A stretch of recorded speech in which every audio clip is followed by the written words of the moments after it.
हमारे चैनल से जुड़ने के लिए YouTube पर रियाज एजेंसी को अभी सब्सक्राइब करें और साथ में बेल आइकन को दबाना ना भूलें। सोचो मुस्लिम बेटियां जब बिस्तरों पे रोती होंगी, जब मुस्लिम बेटियां बिस्तरों पे कराती होंगी कि ऐ मेरे मौला, काश तूने मेरे बाप को इतनी दौलत दी होती, काश मेरे बाप को तूने इतना पैसा दिया होता तो आज मेरा बाप मेरे भी हाथ पीले कर देता। आज मेरे मुआशरे ने मेरी मुस्लिम समाज की बेटियों को तबाही को उस दहाने पे पहुंचा दिया। अल्लाह अकबर, कितनी मुस्लिम बेटियां इस्लाम धर्म छोड़ करके दूसरों के रीति रिवाज के मुताबिक शादी कर चुकी है। क्या इसका हिसाब हमें नहीं देना है? क्या इसका जवाब हमें नहीं देना है? अरे अल्लाह तबारक व तआला ने तुम्हें दौलत दी है, तुम्हें पैसा दिया है, तो गरीब के घर में जा करके उसकी बेटी का हाथ अपने हाथ में, अब उसके बाप का हाथ अपने हाथ में लेकर के कहना कि रब का दिया हुआ मेरे घर में सब कुछ है, बस एक बेटी की कमी है जो मैं तेरे घर लेने के लिए आया हूं।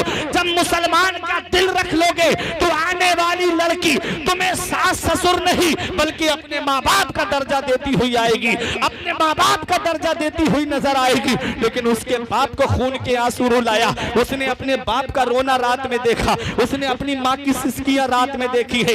यही वजह है कि एक महीना नहीं गुजरता कि बहू अपना चूल्हा अलग कर लेती है। अब ये दोनों बूढ़िया बुढ़े बैठे हुए हैं कि बहू ने मेरे बेटे पे कब्जा कर लिया है, अब मेरा बेटा मेरी बात भी नहीं सुनता। काश तुम किसी मुसलमान के दिल तोड़ने का सबब ना बनते, दिल जोड़ने का सबब बन जाते। मौलाना रूम फरमाते हैं, अज हजार हा काबा यक दिल बेहतरस्त, दिल बदस्ताबुर के हज्जे अकबरस्त। किसी मुसलमान का दिल रख लेना ये हज्जे अकबर है, बड़ा वाला हज है। कोई किसी मुसलमान का दिल रख ले, अल्लाह ताला हज्जे अकबर का सवाब अता फरमाता।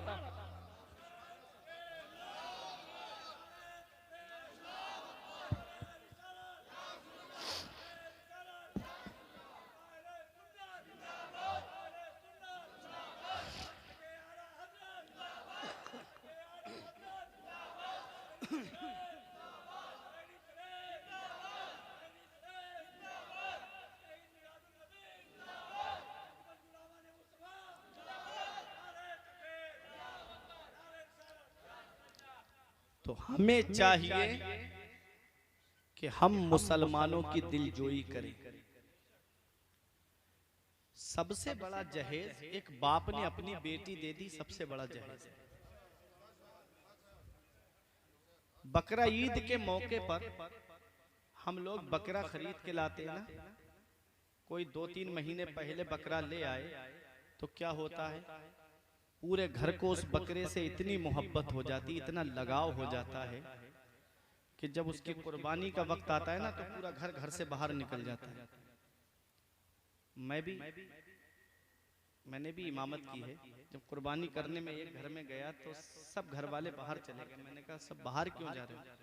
कहते हैं इस बकरे से हमको इतना लगाव हो गया ना, जब हम खाना खाने बैठते थे तो ये हमारे साथ आ जाता था, इससे इतना लगाव हो गया, इतना प्यार हो गया, इसके गर्दन पे छुरी चलते हुए हम देख नहीं पाएंगे, इसको कुर्बान होता हुआ हम देख नहीं पाएंगे। ये एक बकरा है, ये एक जानवर है जो 3-4 महीने इंसान के साथ में रहे तो इतना लगाव हो जाए कि इंसान उसकी कुर्बानी ना देख पाए। उस बाप से पूछा कि जिसने 16-17 साल अपनी बेटी को अपने जिगर के टुकड़े को सीने से लगा के रखा, कभी उस बाप से पूछा जो 16-17 साल तक अपनी बेटी की हर ख्वाहिश को पूरा करता है? आज ये जहेज के लोग भी नहीं देखते ना, हर महीने परेशान करना, हर हफ्ते परेशान करना, साल में आए दिन परेशान करना कि ये सामान लेके आ, वो सामान लेकर के आ। किसी गरीब के दिल तोड़ने का सबब ना बनो। अल्लाह ने उस बेटी को भी पैदा किया है, तुमको भी पैदा किया है। शेख सादी फरमाते हैं वहम बरमकुन ता तवानी दिले के आहे जहाने वहम बरकुनत। गुलिस्तां में शेख सादी ने लिखा कि मजलूम के दिल के धुएं से बचो, मजलूम के दिल के धुएं से बचो कि उसकी एक आह एक जहान को बर्बाद कर देती है। मजलूम की आह एक जहान को बर्बाद कर देती है। इसलिए आज चंद दौलत है, सेहत है, इस पे हमें घमंड नहीं करना चाहिए, बल्कि हमको इस तरीके से जिंदगी गुजारना चाहिए कि हमारा रब हमसे राजी हो, हमारे रसूल हमसे राजी हो। मेरे आका ने ये लंबी लंबी डिमांड का दरवाजा वही बंद कर दिया, वही बंद कर दिया मेरे आका ने। जब हजरत फातिमा अली शेर खुदा के घर में आई तो आप कुएं से पानी भर के लाती थी, और वो अरब के कुएं थे। हमारे यहाँ तो 40, 45, 50 फीट पे पानी निकल आता है, वो अरब के कुएं 100 फीट के नीचे जाकर के गहराई में पानी निकलता था। हमारे तरफ तो रस्सियां मुलायम हैं, उधर खुरदरी रस्सी थी। जब वो पानी खींचती ना तो डोल से तो हथेलियों में जख्म आ गए रस्सी की वजह से। घर में आई, मरहम लगाया, जब चक्की चलाई तो वो जख्म फिर फट गए, खून टपकने लगा। मौला अली शेर खुदा शाम के वक्त आए तो हजरत फातिमा तो ज़हरा ने उनको सलाम किया, पानी पेश किया और हथेलियों मुट्ठी को बांध लिया, लेकिन फिर भी खून के कतरे जमीन पे टपक गए। मौला अली शेर खुदा ने देखा तो पूछा, फातिमा जरा हथेलियां दिखाना। हथेलियां खोली तो लहू लुहान हथेलियां, खून टपक रहा था हथेलियों से। अल्लाहु अकबर। मौला अली शेर खुदा की आंखों में आंसू आ गए। कहते हैं, फातिमा जब से तुम मेरे निकाह में आई तुम्हें पेट भर के खाने को खाना नहीं मिला, कई कई दिन के तुमको फाके करना पड़े मेरे घर में, लेकिन कभी जुबान पे हरफे शिकायत नहीं लाई। आज की मेरी बहन या बेटी होती ना तो जब देखती शौहर के आने का वक्त है तो चादर ओढ़ करके लेट जाती और उसकी 7 पुश्तों को ताने देना शुरू कर देती कि इसके घर में जब से आई हूँ ना तो खाने को मिल रहा है, न मनचाहा पहनने को मिल रहा है। लेकिन वो हजरत फातिमा थी। नबी ने फरमाया था, मेरी बेटी फातिमा, अली से कोई ऐसा सवाल मत कर लेना जिसे अली पूरा ना कर सके। मेरी बेटी फातिमा, अली की फर्मा बरदारी करते रहना, अपने शौहर की फर्मा बरदारी करते रहना। बेटी फातिमा, मुझसे इस हाल में मिलना कि तेरा शौहर तुझसे राजी है। कभी हरफ शिकायत जुबान पे नहीं लाई हजरत फातिमा। मौला अली ने फरमाया, फातिमा ऐसा करो, तुम नबी की बारगाह में चली जाओ, कुछ बांदी कुछ कनीज आई हैं, तुम एक बांदी मांग लाओ जो घर का काम कर दिया करेगी, थोड़ा आराम मिल जाएगा तुमको। हजरत फातिमा पहले हिचकिचाई जाने से, मना करना चाहा। मौला अली शेर खुदा बोले, मेरा हुक्म है। हजरत फातिमा बोली, तब तो मुझे जाना पड़ेगा, आपका हुक्म है। अब देखो हजरत फातिमा का हुजरा और मेरे नबी का हुजरा, ये उलमाए किराम तशरीफ फरमा है, दुआएं लेकर इनकी बताना चाहता हूँ कि नबी के हुजरे की दीवार और मेरे हजरत फातिमा के हुजरे की दीवार बिल्कुल मिली हुई थी, और नबी के हुजरे का दरवाजा भी मस्जिद नबवी शरीफ में खुलता और हजरत फातिमा के हुजरे का दरवाजा भी मस्जिद नबवी शरीफ में खुलता। कितना फासला होगा घर का, जब दीवार से दीवार मिली हुई है। चंद कदम चलेंगी वालिद के घर में आ जाएंगी। मेरी माँ और बहनें प्रोग्राम सुनने आई हैं, मैं एक पैगाम देना चाहता हूँ, सिर्फ जुबानी नाम लेने से काम नहीं चलेगा कि हम हजरत फातिमा से मोहब्बत करते। हजरत फातिमा की सीरत को अपनाओ। देखो हजरत फातिमा तो ज़हरा की सीरत, उनका किरदार ये है कि जब तक पर्दे का हुक्म नाजिल नहीं हुआ, जब तक आयते पर्दा नाजिल नहीं हुई, हजरत फातिमा दिन के उजाले में आ जाती थी अपने वालिद के घर, और जब से पर्दे का हुक्म नाजिल हुआ कभी हजरत फातिमा दिन में नहीं आई, जब भी आई तो रात के अंधेरे में। कैसा पर्दे का लिहाज किया हजरत फातिमा ने। बेटी अपने वालिद के घर जब चाहे तब जा सकती है, लेकिन पर्दे का कैसा लिहाज किया कि रात के अंधेरे में आती थी। इसी को आला हजरत कहते हैं, जिनका आंचल न देखा महो महर ने, उस रिदाए नुज़ाहत पे लाखों सलाम। सैयदा जाहिदा तैयबा ताहिरा जाने अहमद की राहत पे लाखों सलाम। खूने खैरुर रसूल से है जिनका खमीर, उनकी बेलौस तीनत पे लाखों सलाम। वो है हजरत फातिमा। जैसे ही हुजरे से निकली, चंद कदम चली, बाबा के हुजरे में आ गईं। मेरे नबी ने देखा, फातिमा की पेशानी को बोसा दिया और अपने बैठने की जगह पे बिठाया और फरमाया, बेटी फातिमा कैसे आना हुआ। हथेलियां खोल दी हजरत फातिमा ने। बाप हो तुम, तुम्हारे आगे भी औलाद है। जरा सोचो तो सही, जब नबी ने अपनी बेटी की हथेलियां देखी होंगी तो मेरे नबी का दिल, मेरा नबी का दिल जख्मों से चूर चूर हो गया होगा। लेकिन उस वक्त मेरे आका ने अपनी बेटी फातिमा से पूछा, मेरी बेटी फातिमा क्या चाहती हो। कहती है, बाबा एक कनीज मिल जाती, एक बांदी मिल जाती जो घर का काम कर देती। तो मेरे नबी ने फरमाया, फातिमा मैं तुम्हें कनीज और बांदी से बेहतर चीज ना बता दूं। कहा हाँ बाबा क्यों नहीं। फरमाया, बेटी 33 मरतबा सुभान अल्लाह, 33 मरतबा अल्हम्दुलिल्लाह और 34 मरतबा अल्लाहु अकबर पढ़ लिया करना। बेटी ये कनीज और गुलाम से बेहतर है। अल्लाहु अकबर। हजरत फातिमा तो ज़हरा ने ये नहीं कहा बाबा मैं नमाज पढ़ती हूँ, कुरान की तिलावत करती हूँ, एक वजीफा आप और बता रहे हो, नहीं बल्कि सरे तस्लीम खम कर लिया और आ गई बाबा के घर से। और दुनिया हैरान होकर के पूछती है या रसूल अल्लाह आपको बेटी के हाथ के जख्म नजर नहीं आते? आका एक बांदी दे देते तो क्या हो जाता? तो नबी का किरदार बोल रहा था, मैं एक बांदी नहीं 10 दे सकता था। अल्लाह अकबर, नबी का किरदार बोल रहा था कि मुझे अपनी बेटी फातिमा को बांदी नहीं देना था, इसलिए कि हजरत फातिमा को उनके शौहर यानी नबी के दामाद ने भेजा है। अगर उस वक्त मेरे नबी उनके कहने पर बांदी दे देते, कनीज दे देते, तो आज हर दामाद भेजता और कहता जा अपने मैके से ये सामान लेकर के आ। जब नबी ने अपनी बेटी को दिया है तो हमें भी चाहिए जा आज अपने वालिद से ये मांगना, जा आज अपने भाइयों से ये सामान मांगना। मदीने वाले मुस्तफा ने अपनी बेटी के हाथों के जख्म देखना तो गवारा किए, लेकिन जहेज की डिमांड का दरवाजा खुल जाए ये नबी को गवारा नहीं है। ये दरवाजा मदीने वाले मुस्तफा ने वही बंद कर दिया। कितनी मोहब्बत है आका को गरीबों से।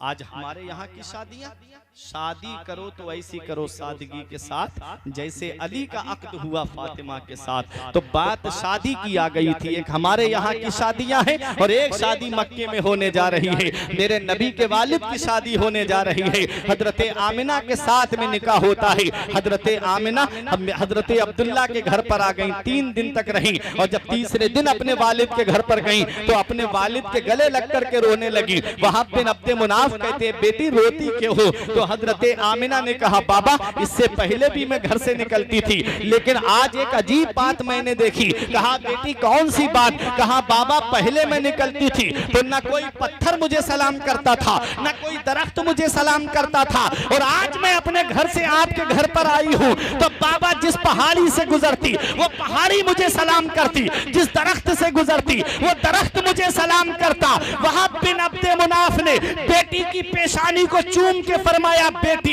जिस मकसद के तहत मैंने तेरा निकाह हजरत अब्दुल्ला के साथ किया वो मकसद मेरा पूरा हो गया।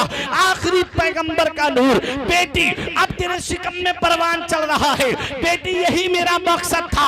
हजरत आमिना की शान ये है कि हजरत आमिना जब कुएं पे पानी लेने के लिए जाती और औरतें मक्के की जब जाती तो डोल से पानी निकालना पड़ता था। हजरत आमिना जैसे ही कुएं पे पहुंचती पानी ऊपर आ जाता। हजरत आमिना आसानी से पानी लेकर के आ जाती और जब आप घर की तरफ चलती तो गलियों से खुशबू महक रही थी, गलियों से खुशबुएं आ रही थी। पहाड़ हजरत आमिना को सलाम करते, दरख्त हजरत आमिना को सलाम करते। आला हजरत पुकार के फरमाते हैं अपने मौला की है बशाने असीम, जानवर भी करे जिनकी ताजीम, संग करते हैं अदब से तस्लीम, पेड़ सजदे में गिरा करते हैं। यही हजरत आमिना है। जब पहाड़ियों से गुजरती तो पहाड़ियों से सलाम की आवाज आती। हजरत आमिना की शान जरा देखिए, जिस गली से आप गुजर जाएं वो गलियां खुशबू से मुअत्तर हो जाए। मेरा इमाम पुकार के कहता है कि जिस भीनी खुशबू से महक जाती है गलियां, वल्लाह कैसे फूलों में बसाए हैं तुम्हारे गेसू, उनकी महक ने दिल के गुंजे खिला दिए हैं, जिस राह चल गए हैं कूचे बसा दिए। अब हजरत अब्दुल्ला से उनके वालिद हजरत अब्दुल मुत्तलिब ने कहा बेटा हमारा लाडला दुनिया में आने वाला है, तुम मुल्क शाम जाओ, कुछ सामान खरीद के लाओ, एक अच्छी दावत का इंतजाम करेंगे। हजरत अब्दुल्ला गए। वापसी के मौके पे मकाम यसरिब मदीना मुनव्वरा में आपकी तबीयत खराब हो गई। काफिले वाले चले आए, उधर हजरत अब्दुल्ला का विसाल हो जाता है। उधर हजरत अब्दुल्ला इस दुनिया जाहिरी से तशरीफ ले जाते। हजरत अब्दुल मुत्तलिब ने काफिले को देखा, कहा मेरा बेटा नहीं आया? तो कहा हजरत अब्दुल्ला को हम यसरिब में छोड़ आए। उन्होंने अपने बड़े बेटे हारिस को भेजा, बेटा जा अपने भाई को लेकर आ। आमिना उनका इंतजार कर रही है। जब हारिस पहुंचे तो पता चला हजरत अब्दुल्ला का विसाल हो चुका है। सर पकड़ के बैठ गए। वापस आए, हजरत अब्दुल मुत्तलिब ने पूछा क्या बात बेटा अपने भाई को लेकर नहीं आए? तो रोते हुए कहा बाबा अब्दुल्ला भी इस दुनिया में नहीं रहे। हजरत अब्दुल मुत्तलिब ने सोचा कि कैसे जाकर के बहू से कहूं जो अपने सुहाग का इंतजार कर रही है, जो अपने शौहर का इंतजार कर रही है। हजरत आमिना ने जब कदमों की आहट को सुना तो दरवाजा खोला तो देखा हजरत अब्दुल मुत्तलिब दरवाजे पे है। कहती हैं बाबा मेरे शौहर नहीं आए?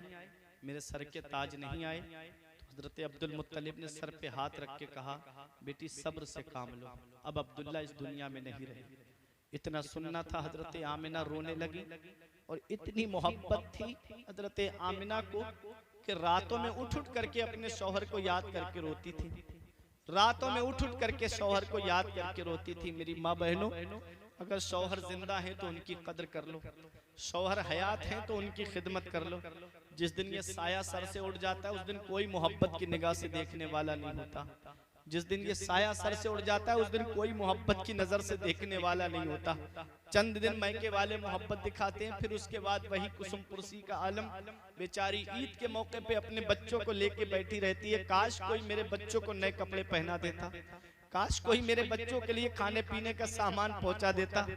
जब तक शौहर जिंदा होता है, बच्चों का वालिद होता है, तो चाहे वो कहीं भी मजदूरी करे लेकिन अपने बच्चों को ईद पर नए कपड़े देता है, अपने घर वालों को अच्छे से अच्छी ग़िज़ाएं खिलाता है। लेकिन वही साया जब सर से उड़ जाए तो कोई मोहब्बत की निगाह से देखने वाला नहीं होता। इसलिए शौहर जिंदा है तो उनकी खिदमत कर लो, शौहर हयात है तो उनकी फर्मा बरदारी कर लो। हजरत आमिना रातों में उठ उठ करके रोती थी, हजरत अब्दुल्ला को याद करती थी। वो महबूब अभी दुनिया में आया नहीं है, वालिद का साया सर से उठ गया। अल्लाह अकबर, उस महबूब के आने का वक्त हो रहा है। सारी कायनात मुंतजिर है कि वो महबूब कब आएगा जिसके सदके में हमें पैदा किया गया। चांद मुंतजिर है जिसके सदके में मुझे चमक मिली, वो रसूल कब आएगा। सूरज मुंतजिर है जिसके सदके में हमें रोशनी मिली, वो महबूब कब आएगा। सितारे मुंतजिर हैं कि जिस महबूब के सदके में हमें सजाया गया, वो महबूब कब आएगा। जमीन मुंतजिर है महबूब कब आएगा, आसमान मुंतजिर है महबूब कब आएगा। जमीन कह रही है मौला अपने महबूब को मेरे ऊपर भेज दे, आसमान कह रहा है मौला अपने महबूब को मेरे ऊपर भेज दे। अल्लाह अकबर, दिन कह रहा है मौला अपने महबूब को मुझ में भेज दे, रात कह रही है मौला मेरे अंदर अपने महबूब को भेज दे। सब मुंतजिर है, सब मुंतजिर है, लेकिन महरूम किसी को नहीं किया गया। रब ने हुक्म दिया, जिब्राइल जमीन से कह दो कि रब तेरी भी ख्वाहिश को पूरा करेगा, आसमान से कह दो कि रब तेरी ख्वाहिश को भी पूरा करेगा। परवरदिगार आलम ने अपने महबूब को जमीन के ऊपर पैदा फरमा करके जमीन की ख्वाहिश को पूरा कर दिया और मेराज करा के आसमान की ख्वाहिश को पूरा कर दिया। उधर रात मुंतजिर है मौला अपने महबूब को मेरे अंदर भेज दे, दिन मुंतजिर है मौला अपने महबूब को मेरे अंदर भेज दे। ऐसे वक्त में रब ने अपने महबूब को भेजा कि रात जाते जाते मुस्तफा के चेहरे की जियारत कर ले और दिन निकलते निकलते मुस्तफा के चेहरे की जियारत कर ले। ये है मेरे आका की आमद का वक्त, मुस्तफा की आमद का वक्त क्या निराला है। सब गुजरने वाली है, दिन निकलने वाला है, मेरे आका की आमद होने वाली है। सारी कायनात मुंतजिर है, वो महबूब आने वाला है। सारी दुनिया मुंतजिर है, वो महबूब आने वाला है। अरे जब 1450 साल के बाद में उस महबूब की आमद पर सजावट का ये आलम है, खुशियों का ये आलम है, तो जरा सोचो जब वो दुनिया में तशरीफ लाए होंगे तो उस वक्त खुशी का क्या आलम होगा, उस वक्त की खुशी का क्या आलम होगा। इसी को जमील, इसी को अल्लामा हसन पुकार के कहते हैं, पुरनूर है जमाना सुबह शबे विलादत, पर्दा उठा है किसका सुबह शबे विलादत। रूहुल अमीन ने गाड़ा काबे की छत पे झंडा, हर सू उड़ा फरेरा सुबह शबे विलादत। मुस्तफा की आमद पर सारी कायनात मुंतजिर है। सूरज चांद से कहता है, ये चांद जरा ये तो बता जिसके सदके में हमें बनाया गया है वो महबूब कब आएगा। तो चांद ने सूरज से पूछा, तू उसका इंतजार कब से कर रहा है। तो सूरज कहता है, अरे मैं उस दिन के लिए इंतजार कर रहा हूँ कि मैं डूब चुका हूँ, अली की असर की नमाज कज़ा हो गई हो और मैं डूब चुका हूँ। वो महबूब अपनी अंगुश्ते मुबारक का इशारा करे तो मैं वापस निकल के आ जाऊं और कयामत में कह दूं मौला मेरे वजूद को देख, मुझे तेरे महबूब की अंगुश्ते मुबारक ने देखा है, मुझे तेरे महबूब की उंगलियों ने देखा है। तो सूरज चांद से कहता है, तू उसका इंतजार क्यों कर रहा है। उसने कहा, मैं उस दिन के लिए इंतजार कर रहा हूँ, मैं 14वीं का चांद हूँ और मैं शबाब पे चमक रहा हूँ। वो महबूब मक्के से अपनी अंगुश्ते मुबारक का इशारा करे मैं दो टुकड़ों में बट जाऊं और कयामत में कह दूंगा मौला मेरे कटे हुए वजूद को देख, मुझे तेरे महबूब की उंगलियों ने देखा है। चांद मुंतजिर है, सूरज मुंतजिर है और ये वही मक्का है जिसकी हालत ये हो चुकी थी हजरत ईसा अलैहिस्सलाम से लेकर के मेरे नबी की आमद तक कोई पैगंबर नहीं आया, कोई रसूल नहीं आया, कोई नबी नहीं आया। मेरे इमाम का वो शेर याद रखो, आला हजरत फरमाते हैं सब चमक वाले उजलों में चमका किए, सब चमक वाले उजलों में चमका किए, अंधे शीशों में चमका हमारा नबी। हर पैगंबर किसी ना किसी पैगंबर की चमक में काम करता रहा, किसी ना किसी पैगंबर की रोशनी में काम करता रहा। हजरत ईसा अलैहिस्सलाम और मेरे नबी के दरमियान कोई पैगंबर नहीं आया। क्या हाल हो चुका था मक्के वालों का, बात बात पे मर्डर कर दिया जाता था। बेटी किसी के यहाँ पैदा होती तो उसे जमीन में जिंदा गाड़ दिया जाता था, उसे जमीन में जिंदा दफन कर दिया जाता था और भाई अपनी बहन को अपने हाथों से जिबा कर देता ताकि मैं किसी का साला ना कहलाऊं, कोई मेरा बहनोई ना कहलाए। अगर किसी औरत के शौहर का इंतकाल हो जाता तो वो माँ अपने बेटों की विरासत में आ जाती, बेटा अपनी माँ को बाजार में ले जाकर के बेच देता था। ये हाल हो गया था मक्के वालों का। लेकिन आओ जरा तारीख उठा करके देखो, वो मक्का जहाँ बेटियों को जमीन में जिंदा गाड़ दिया जाता, वो मक्का जहाँ बेटा अपनी माँ को बाजार में बेच आता, वो मक्का जहाँ भाई अपनी बहन को अपने हाथों से जिबा कर देता। जरा उस मक्के का हाल तो आप देखिए।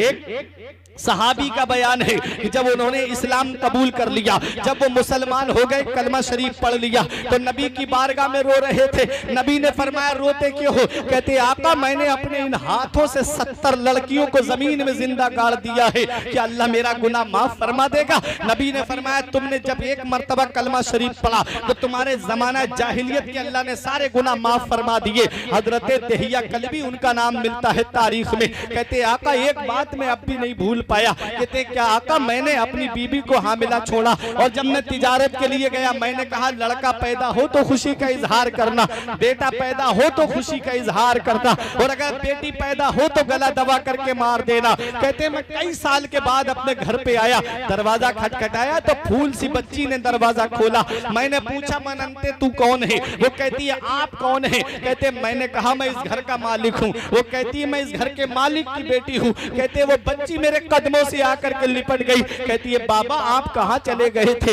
मैं कब से आपका इंतजार कर रही थी, मैं कब से अपनी अम्मी से पूछ रही थी कि मेरे वालिद कब आएंगे, मेरे बाबा कब आएंगे। बाबा बहुत देर कर दी आपने आते आते। कहते मेरे कदमों से लिपट गई। मैंने अपनी बीवी से पूछा ये किसकी बच्ची है? कहा मेरे शौहर ये तुम्हारी बेटी है, इसका नक्शा देखो तुमसे मिलता है, इसके रुखसार देखो तुमसे मिलते हैं, इसकी पेशानी का नक्शा देखो तुमसे मिलता है, मेरे शौहर ये तुम्हारी लाडली है। कहते मैं वो बात सोचने लगा कि मैंने 70 लड़कियों को जमीन में जिंदा गाड़ दिया है, वो कबीले वाले क्या कहेंगे, वो घराने वाले क्या कहेंगे कि अपनी बेटी की घर में परवरिश करता रहा और हमारी बेटियों को जमीन में जिंदा गाड़ दिया। कहते मैं अपनी बेटी को गोद में लेकर के और जब जंगल की तरफ चला तो मेरी बीबी ने मेरे पैर पकड़ के कहा मत ले जा मेरी फूल सी बेटी को, मत ले जा मेरी लखते जिगर को। कहते मैंने अपनी बीबी की एक ना सुनी, मैं जंगल में पहुंच गया। मेरी बेटी रास्ते में मेरे कदमों को देख रही थी, नुकीले पत्थरों की वजह से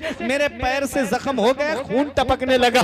मेरी बेटी ने मुझसे कहा बाबा कहाँ जा रहे हो? मैंने कहा बस बेटी एक दावत में जा रहे हैं। तो मेरी बेटी ने कहा बाबा बाप का लहू बहा के दावत नहीं खानी, वापस चलो, बाप का खून बहा के दावत नहीं खानी, वापस चलो। कहते मुझे फिर भी रहम नहीं आया, मैं जंगल में पहुंच गया, मैं गड्ढा खोदने लगा। मेरी बेटी अपने छोटे छोटे हाथों से मिट्टी निकाल के बाहर कर रही थी। कहते मुझे फिर भी रहम नहीं आया।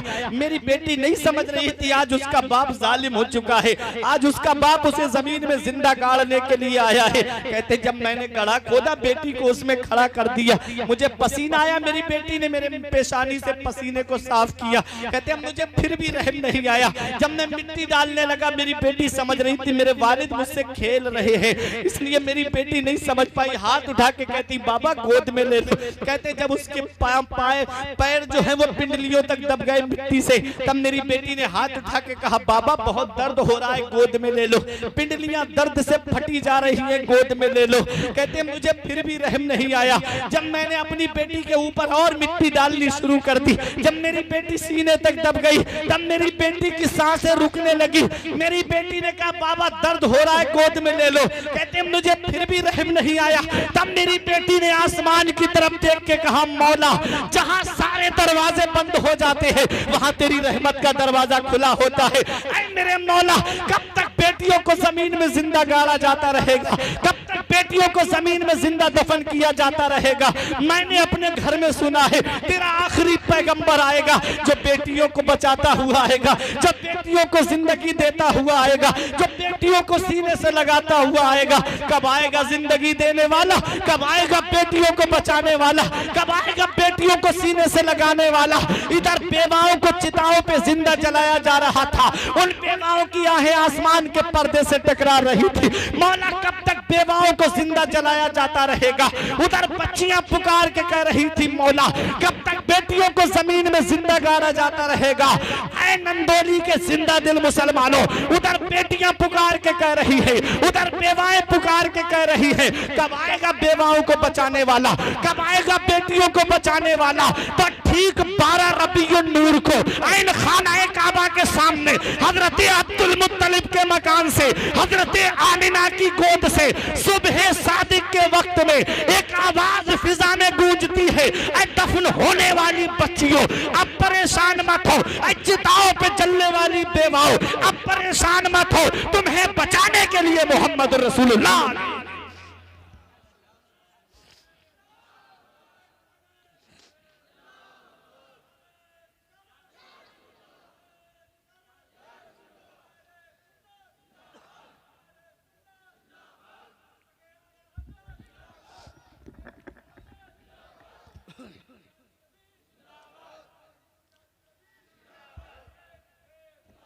मुस्तफा आए, बेवाएं मुस्कुराने लगी। मुस्तफा आए, बेटियां मुस्कुराने लगी। मुस्तफा आए, कमजोर मुस्कुराने लगे। मुस्तफा आए, गरीब मुस्कुराने लगे। मुस्तफा आए, गुलाम मुस्कुराने लगे। मुस्तफा आए, यतीम मुस्कुराने लगे। मुस्तफा आए, बेवाएं मुस्कुराने लगी। यतीमों से पूछा गया, ऐ यतीमों जब से तुम्हारा बाप मरा तुम्हारे लबों पे मुस्कुराहट नहीं आई, तुम्हारे लबों पे तबस्सुम नहीं आया, आज कौन सी नेमत मिल गई? तो यतीम पुकार कहते हैं देखते नहीं हो आज हजरत आमिना की गोद में वो आया है जो यतीमों के सर पे दस्ते शफकत रखेगा, जो यतीमों को सीने से लगाएगा। बेटियां मुस्कुरा के कह रही थी बेटियों को बचाने वाला पैगंबर आ गया। बहनें मुस्कुरा के कह रही थी बहनों को उनकी इज्जत दिलाने वाला पैगंबर आ गया। हर तरफ खुशी का दौर दौरा है, नबी खुशियां मना रहे हैं, फरिश्ते खुशियां मना रहे हैं। जिब्रील की खुशी का आलम ना पूछो, 3 झंडे लेकर के आए, एक खाना काबा की छत पे गाड़ा, एक बैतुल मुकद्दस की छत पे गाड़ा और एक हजरत आमिना की छत पे गाड़ा। और एक रिवायत में है एक झंडा काबे की छत पे, एक झंडा मगरिब में, एक झंडा मशरिक में गाड़ करके खुशी का इजहार कर रहे हैं। हर तरफ खुशियां मनाई जा रही है। ऐसे आलम में जब इब्लीस को ढूंढा गया, ऐसे आलम में जब शैतान को ढूंढा गया तो मक्के में एक पहाड़ है जिसे बू कुबैस कहते हैं। इब्लीस अपना सर मार रहा था बू कुबैस पहाड़ी पर। उसके चेलों ने पूछा तुम यहाँ पर क्या कर रहे हो, आज तुम्हारे रोने की वजह क्या है? तो इब्लीस कहता है दूर हो जाओ मेरी नजरों से, तुम्हें पता नहीं मेरे मंसूबे को खाक में मिलाने वाला पैगंबर आ गया, मेरे निजाम को दरहम बरहम करने वाला रसूल आ गया, मेरे मंसूबे को खाक में मिलाने वाला पैगंबर आ गया। इधर खुशियां मनाई जा रही है, उधर इब्लीस रो रहा है। तो ऐ नंदोली वालों लड़ने की जरूरत नहीं, झगड़ने की जरूरत नहीं, बहसो मुबाहिसा करने की जरूरत नहीं। नबी की आमद पर जो खुशी का इजहार करते हैं, नबी की आमद पर जो खुशियों का इजहार करते हैं, वो फरिश्तों की सुन्नत अदा करते हैं, वो अंबिया की सुन्नत अदा करते हैं। नबी की आमद पर जो झंडे लहराते हैं वो जिब्राइल की सुन्नत को अदा करते हैं। और नबी की आमद पर जिसके पेट में दर्द होता है, नबी की आमद पर जिसका चेहरा बिगड़ जाता है, वो इब्लीस के तरीके पे चलता है। मेरा ईमान बरेली से पुकार के कहता है ओ मेरे नबी की आमद पर अपने चेहरों दिलों को बिगाड़ने वालों, ओ मेरे नबी की आमद पर अपने पेटों में दर्द महसूस करने वालों, अहमद रजा कयामत तक सुन्नियों को एक पैगाम देता रहेगा कि हश्र तक डालेंगे हम पैदाइश मौला की धूम, मिसले फारिस नजद के किले गिराते जाएंगे, खाक हो जाएं अदू जलकर मगर हम तो रजा, दम में जब तक दम है जिक्र उनका सुनाते जाएंगे।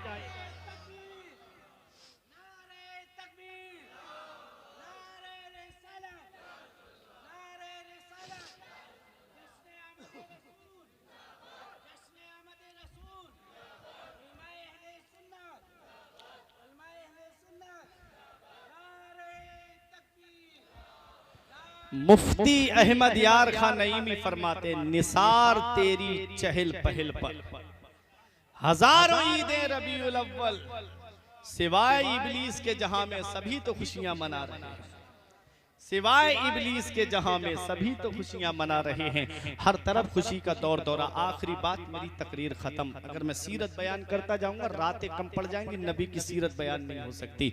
ला युमकिनु सनाउ कमा काना हक़्क़ुहु, हुजूर सल्लल्लाहु अलैहि वसल्लम की सीरत मुक़द्दसा को कोई बयान नहीं कर पाएगा। मेरे आका की शान ये, मेरा इमाम कहता है आखिर रज़ा ने खत्म सुखन इस पे कर दिया, खालिक का बंदा खल्क का आका कहूँ तुझे। वो शान है मेरे नबी की।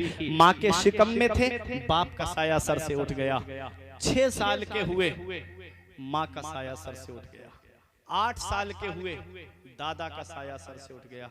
अब मेरी नौजवानों से एक गुजारिश है कि मेरे बयान को बहुत गौर से सुनिएगा, हो सके तो अमल करने की कोशिश करिएगा। मेरे आका की उम्र शरीफ जब 6 साल की हुई, आपकी वालिदा गोद में लेकर के आपको यसरिब आई, मदीना मुनव्वरा। वापसी के मौके पे मकामे अबवा में हजरत आमिना की तबीयत खराब हो, कोई आम खातून बीमार नहीं हुई है, कबीले कुरैश की एक मुअज्जज खातून बीमार हुई। काफिला रुक गया, ठहरा रहा, लेकिन जब तबीयत में कोई सुधार नहीं आया तो काफिले वाले बोले आमिना अब इजाजत दे दो, हमने बहुत चाहा आपकी तबीयत ठीक हो जाए, लेकिन तबीयत में कोई सुधार महसूस नहीं हो रहा है, इसलिए हम जाना चाहते हैं। काफिले वाले अब ज्यादा रुक नहीं पाएंगे। आपने फरमाया तुम्हें जाना है, शौक से चले जाओ, मुझे किसी के सहारे की जरूरत नहीं है, मेरी हिफाजत के लिए रब्बे काबा की रहमत काफी है।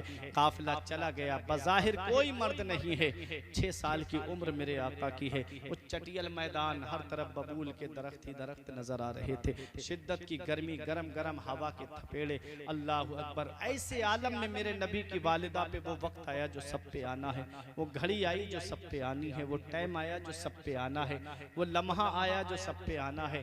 जब जाकनी का आलम तारी हुआ, मेरे नबी ने देखा मुशफ़िक़ा माँ का साया सर से उठने वाला है, शफ़ीक़ा माँ का साया सर से उठने वाला है। नबी ने अपनी माँ के सर को अपने मुबारक जानू पे रख लिया और आका अपनी माँ का सर दबाने लगे। जन्नत की हूरों ने कहा या रसूल अल्लाह आप हमें इजाजत दे दें, हम आपकी माँ की खिदमत करें। तो नबी का किरदार बोल रहा था, नबी का कैरेक्टर बोल रहा था, नबी का अखलाक बोल रहा था, नबी की सीरत बोल रही थी कि माँ की खिदमत का हक नर्सों और नौकरानियों की ड्यूटी लगा के अदा नहीं होता है। माँ की खिदमत का हक तब अदा होता है जब बेटा खुद अपनी माँ की खिदमत करता है। मेरे आका अपनी माँ का सर दबा रहे हैं, आंखों से आंसू निकले, हजरत आमिना के चेहरे पर गिरे।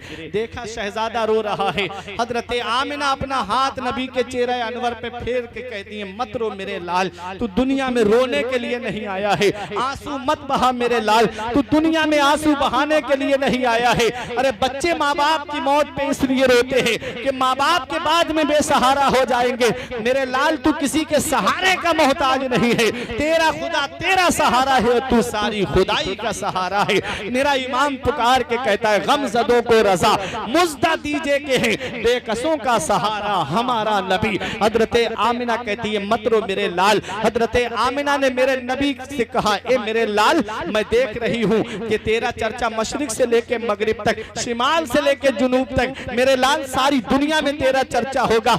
आमिना का जिक्र कभी खत्म नहीं होगा, आमिना का चर्चा कभी खत्म नहीं होगा, इसलिए कि तेरे जैसा पाकीज़ा बेटा छोड़ के जा रही हूँ, तेरे जैसा सुथरा बेटा छोड़ के जा रही हूँ। हजरत आमिना ने जब ये कहा, आवाज रुक गई हजरत आमिना की। नबी अपनी माँ के जिस्म को हिला के कहते कहते अम्मी और बोलो ना, अम्मी और बोलो ना। 2 मरतबा कहा मेरे नबी ने अम्मी और बोलो ना। अब हजरत आमिना की आवाज नहीं आई। 6 साल की उम्र मेरे आका की है। उन्हीं पथरीली वादियों में मेरे आका ने अपनी माँ की कब्र बनाई। 6 साल की उम्र में मदीने वाले मुस्तफा ने, हजरत उम्मे ऐमन कहती है, मैंने जितना मोहम्मद को माँ की कब्र से लिपट करके रोते हुए देखा, इतना मैंने मक्के में किसी बच्चे को रोते हुए नहीं देखा। मेरे आका अपनी माँ की तुरबत से लिपट करके रो रहे थे। ऐ नौजवानों, अगर माँ बाप जिंदा है तो कद्र कर लो, माँ बाप हयात है तो उनकी खिदमत कर लो। जिस दिन ये साए सर से उड़ जाते उस दिन कोई दुआ देने वाला तक नसीब नहीं होता। माँ बाप अल्लाह की बहुत बड़ी नेमत है। मेरे आका फरमाते जिससे उसके माँ बाप राजी है उससे अल्लाह राजी है, उसका रसूल राजी है। और जिससे माँ बाप नाराज है उससे ना अल्लाह राजी है ना उसका रसूल राजी है। माँ बाप अल्लाह की कितनी बड़ी नेमत है, इसका अंदाजा आप इससे लगाइए कि मेरे आका हुजूर सल्लल्लाहु अलैहि वसल्लम की बारगाह में यमन के नौजवान सहाबी ने आके कहा था, या रसूल अल्लाह, मैं मदीने में आ गया हूँ, अब वापस यमन जाना नहीं चाहता। नबी ने इरशाद फरमाया, हल लका अबवाया, क्या तुम्हारे माँ बाप जिंदा हैं? क्या तुम्हारे माँ बाप हयात हैं? अर्ज किया, हाँ या रसूल अल्लाह, मेरे माँ बाप जिंदा हैं। नबी ने फरमाया, क्या पूछ के आए हो? क्या इजाजत लेके आए हो? अर्ज किया, हाँ या रसूल अल्लाह, मैं इजाजत लेके आया हूँ। नबी ने फरमाया, उनको ये बता के आए हो अब उनका बेटा वापस नहीं आएगा? अर्ज किया, हाँ या रसूल अल्लाह, मैं ये भी बता के आया हूँ कि अब उनका बेटा वापस नहीं आएगा। नबी इरशाद फरमाते हैं, जब तुमने अपने माँ बाप से ये कहा कि उनका बेटा वापस नहीं आएगा तो उनकी हालत कैसी थी? वो हंस रहे थे कि रो रहे थे? सहाबी की आंखों में आंसू आ गए, रो के कहते, या रसूल अल्लाह, जब मैंने अपने माँ बाप से ये कहा कि अब मैं जा रहा हूँ वापस नहीं आऊंगा, मेरे वालिद गले लग के फूट फूट करके रो रहे थे, मेरी माँ गले लग के फूट फूट करके रो रही थी। ऐ नंदोली के जिंदा दिल मुसलमानों, मदीने वाले मुस्तफा जलाल में आ गए, उठ के खड़े हो जाते हैं, इरशाद फरमाते हैं, इरजी इलैहिमा फअदहिकहुमा कमा अबकैतहुमा, ए मेरे सहाबी वापस चले जाओ, जहां से आए हो वहीं लौट के चले जाओ, और जैसे माँ बाप को रुला के आए हो वैसे उन्हें हंसा दो। तेरे माँ बाप यमन में खुश हो जाएंगे, तेरा नबी तुझसे मदीने में राजी हो जाएगा। पता चला माँ बाप जिससे राजी है उससे अल्लाह का रसूल राजी है, जिससे उसके माँ बाप राजी है उससे अल्लाह राजी है। ओ माँ बाप को सता करके उम्रे के टूरों पे टूर करने वालों, माँ बाप एक एक पैसे की दवाई के लिए परेशान है, बेटा बगदाद के चक्करों पे चक्कर लगा रहा है, इधर माँ बाप एक एक पैसे के लिए तरस रहे हैं, बेटा अजमेर की बड़ी डेग में पैसे डाल कर आ रहा है, इधर माँ बाप एक एक पैसे के लिए परेशान, बेटा कलियर में जाकर के पैसे खर्च करके आ रहा है। इतना याद रखना, जिससे उसके माँ बाप राजी है उससे अल्लाह राजी है, उसका रसूल राजी है। अरे घर में माँ बाप को राजी कर लो, वो हाथ उठा के दुआ कर देंगे, तुझे कलियर जाने की जरूरत नहीं पड़ेगी, मेरा साबिर खुद तेरे घर पे आ जाएगा। पहले घर में माँ बाप को राजी कर ले, पहले रूठे हुए माँ बाप को मना ले। जिस दिन माँ बाप का साया सर से उठ जाता है उस दिन चिराग लेके भी ढूंढोगे तो माँ जैसी मोहब्बत करने वाली शख्सियत नहीं मिलेगी, बाप जैसा प्यार करने वाली शख्सियत नहीं मिलेगी। आज मेरे नौजवान कहते, मेरे माँ बाप ने मेरे लिए किया क्या है? नई नवेली दुल्हन के कदम घर में क्या है? माँ बाप का बिस्तर घर से बाहर कर दिया जाता है, खुद के कमरे में एसी चल रहा है, खुद के कमरे में कूलर चल रहा है, और माँ बाप है कि हाथ वाले पंखे से हवा करके जिंदगी गुजार रहे हैं। क्या इसी दिन के लिए माँ बाप ने औलाद को जवान किया था? क्या इसी दिन के लिए माँ बाप ने औलाद को पाला था? इतना याद रखना, मौलाना रूम फरमाते हैं, पहली मोहब्बत है माँ बाप की दुनिया में जो बदला मांगती है। अगर तुमने अपने माँ बाप के साथ भलाई की तो तुम्हारी औलाद तुम्हारे साथ भलाई करेगी, और अगर तुमने अपने माँ बाप के साथ भलाई नहीं की तो बुढ़ापे में ये उम्मीद लगा के मत बैठना कि तेरी औलाद तेरा सहारा बन जाएगी। इतना याद रखो। आज नौजवान कहते ना, मेरे बाप ने मेरे लिए क्या किया है? कभी बाप के हाथों की हथेलियां देख लिया करो। हमने पूछा, अब्बा मेरे हाथ की लकीरें नजर आ रही है, आपके हाथ की लकीरें कहाँ चली गई? तो एक जवाब दिया था, बेटा तुम्हारी तकदीर बनाते बनाते हमारे हाथ की लकीरें मिट गई। बाप क्या नहीं करता इस औलाद के लिए, जो 3-3 साल के लिए सऊदी जाने वाला, अपनी औलाद की खातिर पैसे जमा करने वाला, ये एक बाप ही तो है कि मेरी औलाद के लिए पैसे पैसे जमा हो जाएंगे, मेरी औलाद के खर्चे में काम आएंगे। ये खेतों में मजदूरी करने वाला ये एक बाप ही तो है, ये रक्षा चलाने वाला रोड पे ये एक बाप ही तो है, पूरे दिन शिद्दत की गर्मी में फलों का ठेला लगा करके खड़ा होने वाला ये एक बाप ही तो है। पानी की बात आए तो मस्जिद की टंकी से जाकर के पानी पीता है। बराबर वाले ठेले वाले ने कहा भाई पानी की बोतल लेके क्यों नहीं पी लेता? कहता है 10 रुपए 20 रुपए बच जाएंगे, मेरी औलाद के खर्चे में काम आएंगे। ये एक बाप ही तो है जो अपनी औलाद के लिए पैसे जमा करने के लिए कौन कौन सी कुर्बानियां नहीं देता है। ये रक्षा चलाने वाला एक बाप है। ये रोड पे रात में 3-3 4-4 बजे रक्षा लेकर के, कारें लेकर के, बसें लगा करके, ट्रक चला करके ये अपनी जान को हथेली पर रख करके औलाद के लिए जो पैसे जमा करता है ये एक बाप ही तो है। उस बाप के हाथों की लकीरें देख लिया कर, भूल जाओगे कि मेरे बाप ने मेरे लिए क्या किया है। सारी कुर्बानियां बाप की तुम्हारी निगाहों के सामने आ जाएंगी। अगर तुम चाहते हो कि तुम्हारी औलाद तुम्हारी फर्माबरदार बन जाए तो अपने बाप की फर्माबरदारी करना, अपनी माँ की फर्माबरदारी करना। इतना याद रखना, बीबी की जन्नत शौहर की फर्माबरदारी में है और शौहर की जन्नत उसके माँ बाप की फर्माबरदारी में है। अगर माँ बाप नाराज दुनिया से चले गए तो तबाह होने से कोई बचा नहीं सकता। इसलिए रूठे हुए माँ बाप को राजी कर लो, रूठे हुए माँ बाप को मना लो। अगर माँ बाप जिंदा है, उलमा फरमाते अगर पैर पकड़ के भी माँ बाप को राजी करना पड़े तो अपने माँ बाप को राजी कर लो। अगर माँ बाप ने बद्दुआ दे दी तो जिंदगी तबाह हो जाएगी और माँ बाप ने दुआ दे दी तो जिंदगी सवर जाएगी, घरों में बरकतें आकर के तबाह करेगी। मेरे आका हुजूर सल्लल्लाहु अलैहि वसल्लम के प्यारे दीवानों, मेरे आका अपनी माँ को याद करके मस्जिद नबवी में रोते थे। सहाबा ने पूछा आका आप रोते क्यों हैं? नबी फरमाते मुझे मेरी माँ के वो जुमले याद आ रहे हैं जो मेरी माँ ने आखिरी वक्त में मुझसे कहे थे। अल्लाह अकबर, वो वक्त कौन सा वक्त था? आज नबी की वालिदा का इंतकाल अगर मदीने में हुआ होता तो आप देखते, लेकिन वो पथरीली वादियां 6 साल की उम्र में नबी ने अपनी वालिदा की कब्र बनाई। उम्मे ऐमन कहती है जब मैं मोहम्मद को लेकर के चलने लगी तो एक टीले में चल रही थी, हाथ छुड़ा करके आका इतनी तेज आए और आकर के माँ की तुरबत से लिपट करके फूट फूट करके रोने लगे। अल्लाह अकबर, हमें नबी पैगाम दे रहे हैं। ये वही मक्का जहाँ बेटियों को जमीन में गाड़ दिया जाता था। नबी ने बेटी फातिमा से मोहब्बत करके हमको बेटियों से प्यार करना सिखाया। ये वही मक्का जहाँ बहन को भाई अपने हाथों से जिबा कर देता था। नबी ने अपनी रजाई बहन हजरत शीमा से मोहब्बत करके बहनों से प्यार करना सिखाया। ये वही मक्का है जहाँ बेटा अपनी माँ को बाजार में बेच आता था। नबी ने अपनी वालिदा को याद करके और अपनी रजाई माँ हलीमा सादिया के लिए अपनी चादर बिछा करके माओ से मोहब्बत करने का पैगाम दिया, माओ से प्यार करने का पैगाम दिया, माओ की इज्जत करने का पैगाम हमें दिया है। तो ऐ मेरे नौजवानों, अगर माँ बाप जिंदा हैं तो उनकी कद्र करना, माँ बाप जिंदा हैं तो उनकी खिदमत करना। हर चीज तुम्हें गूगल पे नहीं मिलेगी, कुछ जिंदगी के तजर्बे माँ बाप के पास बैठने से मिला करते हैं, कुछ जिंदगी जीने के सलीके माँ बाप के पास, बुजुर्गों के पास बैठने से मिला करते हैं। इसलिए ऐसे माँ बाप के साए की ना कदरी ना कर। धूप काटेगी बहुत जब ये शजर गिर जाएगा, और धूप कैसी भी हो साया नहीं खोने देता, राह कैसी भी हो बेबस नहीं होने देता। बेच के अपना लहू चाहे वो रोटी लाए, बाप औलाद को भूखा नहीं सोने देता। वक्त ठुकरा देगा एक दिन मेरी सारी ये कुर्बानियां, दामने उम्मीद में फकत नाकामियां रह जाएंगी। शादियों के बाद बेटे तो अलग हो जाएंगे, बाप के हाथों में फकत बैसाखियां रह जाएंगी। बुढ़ापा क्या, जवानी क्या, ये बचपन बांट लेते हैं। न होकर दिल में गुंजाइश तो आंगन बांट लेते हैं। नहीं मंजूर हिस्से में किसी बेटे को अपनी माँ, मगर आपस में बूढ़ी माँ के कंगन बांट लेते हैं।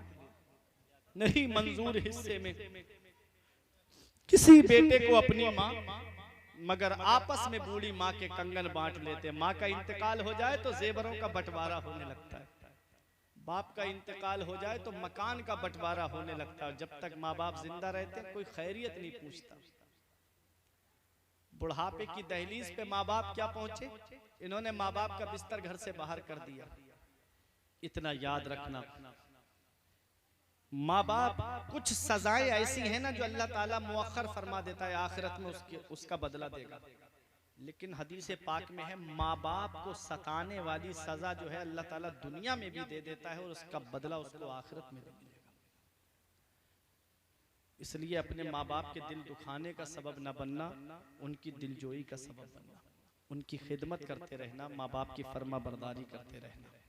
ये आज मेरी तकरीर का नबी की सीरत से कुछ पैगाम पहुंचाना था जो मैंने आपको पहुंचा दिया। मेरे आका जब इस दुनिया ज़ाहिरी से तशरीफ़ ले जा रहे थे तो हज़रत आयशा सिद्दीक़ा कहती हैं आका का सरे मुबारक मेरी गोद में रखा हुआ था, तो आखिरी जो जुमला था मेरे आका का वो था या उम्मती अस्सलात अस्सलात अस्सलात। ऐ मेरी उम्मत नमाज की पाबंदी करते रहना, ऐ मेरी उम्मत नमाज की पाबंदी करते रहना, ऐ मेरी उम्मत नमाज की पाबंदी करते रहना। आज ये उम्मत नबी को भूल गई, आज ये उम्मत नबी के फरमान को भूल गई। आज घंटों बैठ करके हम दुनियावी बातें करते हैं, आज घंटों बैठ करके फिल्में देखते हैं, IPL देखते हैं, एशिया कप, वर्ल्ड कप सब देखते हैं। कोई इंस्टाग्राम पे मस्त है, कोई फेसबुक पे मस्त है, कोई व्हाट्सएप पे मस्त है। इधर 10 मिनट लगते हैं मस्जिद में नमाज में, अल्लाह की इबादत करने नहीं आते। 15 मिनट लगते हैं अल्लाह की इबादत में, लेकिन हम नमाज पढ़ने नहीं आते। 10 मिनट फजर में, 20 मिनट जोहर में, 10 मिनट असर में, 15 मिनट मगरिब में, 20 मिनट इशा में। टोटल अगर हम जोड़े ना तो 1.5 घंटा भी नहीं बैठ रहा है। वो रब जिसने 24 घंटे हमको जिंदगी जीने के लिए सांसें अता की, उस रब की इबादत के लिए हम 1.5 घंटा नहीं निकाल सकते। रोजे महशर के जा गुदाज बुबद अव्वली पुरुष से नमाज बुबद। मैदान हश्र जो जान को पिघलाने वाला है, उस दिन सबसे पहला सवाल नमाज का ही होगा। आमाल में सबसे पहला सवाल किसका होगा? नमाज का। और नमाज ही में हम जीरो, नमाज ही में हम फेल हो गए तो बताओ फिर हमारा हाल क्या होगा। इसलिए मेरे नौजवानों, ये जिंदगी बची है, सिर्फ झंडा उठाने से काम नहीं चलेगा, उस नबी के फरमान पे अमल करने से काम चलेगा। सिर्फ घरों को सजाने से काम नहीं चलेगा, दिल को सजाने से काम चलेगा। उस काली कोठरी को भी सजाने की कोशिश करो जो अंधेरा घर है। अंधेरा घर, अकेली जान, दम घुटता, दिल उठता था। खुदा को याद कर प्यारे, वो साथ आने वाली है। उस कब्र की काली कोठरी को देख लिया करो, वहां रोशनी का क्या इंतजाम है। हमारे यहाँ लाइट चली जाए, अंधेरा हो जाए, हम डरने लगते हैं। उस कब्र में अंधेरा है, वहां के लिए हमने क्या इंतजाम किया। यहाँ तो भाई मदद को आ जाएगा, बड़ा भाई है, छोटा भाई है, ताऊ चचा है, आवाज दोगे खानदान के पड़ोसी आ जाएंगे मदद करने। लेकिन कब्र की काली कोठरी को आपने देखा, जहाँ मनो मिट्टी के नीचे दफन करके बेटा बाप को चला आ रहा है, बाप बेटे को चला रहा है, भाई भाई को दफन करके चला रहा है। वहां की हमने क्या तैयारी की, क्या रोशनी का इंतजाम किया। उलमाए किराम फरमाते हैं, जब नमाज पढ़ने के लिए इंसान वुजू करता है तो जो आज़ाए वुजू धोए जाते हैं नमाज वुजू में, वो आज़ाए वुजू कब्र में रोशनी का काम करते हैं। नमाज पढ़ोगे तब ना कब्र में रोशनी होगी, अल्लाह की इबादत करोगे तब ना कब्र में रोशनी होगी। मदीने वाले मुस्तफ़ा सल्लल्लाहु अलैहि वसल्लम के सच्चे गुलाम बनो, सच्चे दीवाने बनो, और सुन्नत रसूल चेहरे पे सजा करके जाओ। जब कब्र में आका देखे तो मुस्कुरा के फरमा दे, फरिश्तों कब्र में मेरा गुलाम आया है, कब्र में मेरा आशिक आया है। जुआ खेल के दुनिया से मत जाना, शराबें पी के दुनिया से मत जाना, अय्याशियां करके दुनिया से मत जाना। शराबी के बारे में तो आया है, मेरे आका फरमाते हैं कि शराबी की कब्र को जब तुम उसको दफन करके आते हो, उसका चेहरा काबे की तरफ करके आते हैं। कसम है उस जात की जिसके कब्जे में मोहम्मद की जान है, तुम शराबी की कब्र खोल के देख लेना, अल्लाह उसका चेहरा काबे से फेर देता है। बताओ, जिसका चेहरा काबे से फेर दिया जाए, कहीं ऐसा ना हो हमारे आका कब्र में अपना चेहरा अनवर फेर ले, तो फिर कौन है जो हमारे काम आएगा। इसलिए जिंदगी इस हाल में गुजारो कि तुम्हारा रब तुमसे राजी हो, तुम्हारे रसूल तुमसे राजी हो। अल्लाह राजी, उसका रसूल राजी।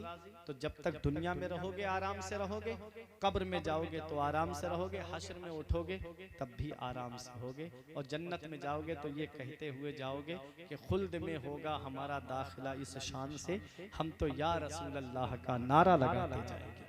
परवरदिगार आलम की बारगाह में दुआ है, मेरे कुछ अर्ज करने में सबकत लिसानी की वजह से या बतकाज़ा बशरियत कोई गलती हो गई हो तो मैं उलमाए किराम को गवाह बना के तौबा करता हूँ। अस्तगफिरुल्लाह रब्बी मिन कुल्ले ज़म्बिन व अतूबु इलैह। कलमा तय्यब पढ़े मेरे साथ मिलके, ला इलाहा इल्लल्लाहु मुहम्मदुर रसूलुल्लाह सल्लल्लाहु अलैहि वसल्लम। ये जिंदगी सवारिए दिलशाद कीजिए, लम्हात जिंदगी के ना बर्बाद कीजिए। जब मकसद हयात इबादत खुदा की है, पढ़िए नमाज, मस्जिदें आबाद कीजिए। और ए नंदोली वालों, सभी के सामने एक दिन जरूर आता है, ये हुस्न फानी है लेकिन गुरूर आता है। किसी क्रीम से पाउडर से कुछ नहीं होता, नमाज पढ़ने से चेहरे पे नूर आता है।